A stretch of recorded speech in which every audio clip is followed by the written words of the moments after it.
Hey everybody, happy Wax on Wednesdays. I hope that you're enjoying this month's theme, which is monotypes, encaustic monotypes. This week I'm using, again, a gel press plate and some oil paint sticks. And these are the R&F paint sticks. They're really creamy. And I'm usually using mostly either the oil sticks themselves or my gloved hand as the tools. I am doing these bouquets with no tools whatsoever. This is really fun. The only tool I use a little bit is my brayer, and that is to get the background color on, and also sometimes to enhance the background a little bit with some darker or lighter colors. I'll just use the brayer just a tiny bit to blend that smooth. Otherwise, I'm using, it's a no tool project, and it's really fun. You can get some really great prints with these bouquets with using no tools whatsoever but your own gloved hand.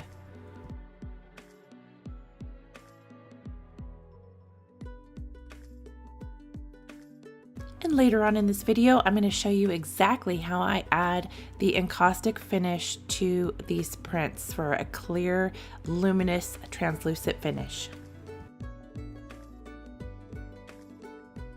For the paper this week, I'm using plain copy paper from the printer, and I do have a favorite kind. If you'd ever like to see any of the supplies that I use in the Wax on Wednesdays videos, you can always check them out on the blog at sharireplogle.com, and there's a link below each video to take you to the full blog post for that week's post.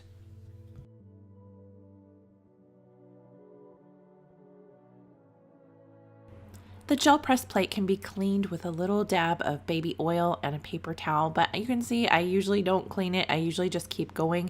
Unless it starts getting muddy, I will just use the color that's already down there. Why waste it?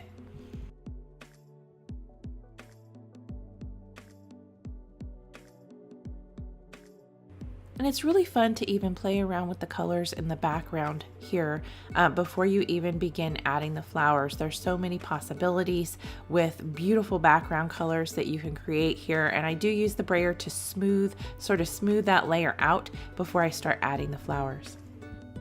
And there's so many different florals that you can do using just the oil stick or your gloved hand for this. I show an entire bouquet garden on the new Patreon channel, the Patreon page, which is an extension here of the YouTube channel where you can see the slow down Wax on Wednesday videos in more of a real-time version. And also if I make a oopsie, I will explain how I did it and how I fixed it. And I also show extra footage. So one of the garden scenes here that I'm going to add some encaustic to, I show fully how I completed that piece on the Patreon page. So if you ever want to check out that link, then that is in the Busy Bee tier, which is the Wax on Wednesdays tier, and that is on the Patreon page, and the link is below the video as well. It's a really fun way to get more of Wax on Wednesdays and more of an in-depth feel for the projects that I do each week. So I'd love to have you join me and check out the page.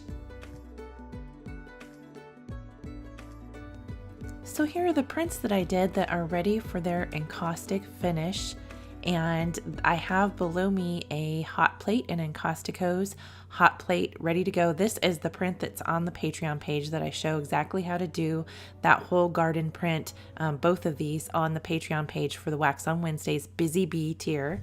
And this is the hot plate, Encausticos hot plate. I have this sitting right on top of my griddle.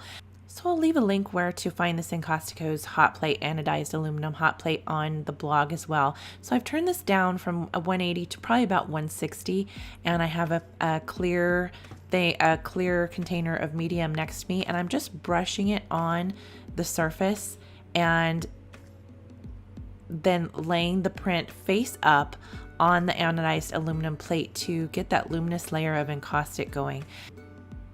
And I'm dipping also some ones from last week, which is were on the Fabrino hot press watercolor paper, which is a little bit thicker.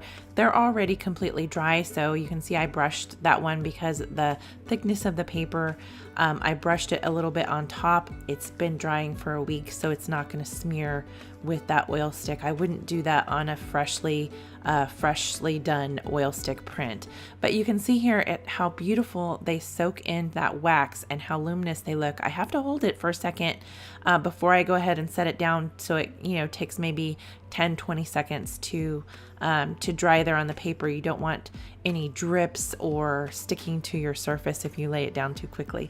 So I lay them out on wax paper so they don't, again, get stuck to each other or anything else. But you can see that beautiful translucency that the encaustic medium provides here. And if I ever get a little bit of oil stick on my surface, then I want to make sure that I wipe it with a paper towel real quick and not get oil stick on the next print that comes out. So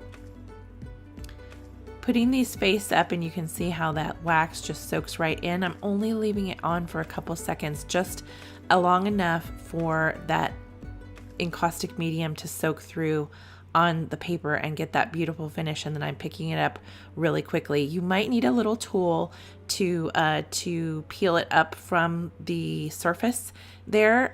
If your fingers are real sensitive to heat, you might need a little maybe a catalyst wedge or something like that to get the paper off easily for you.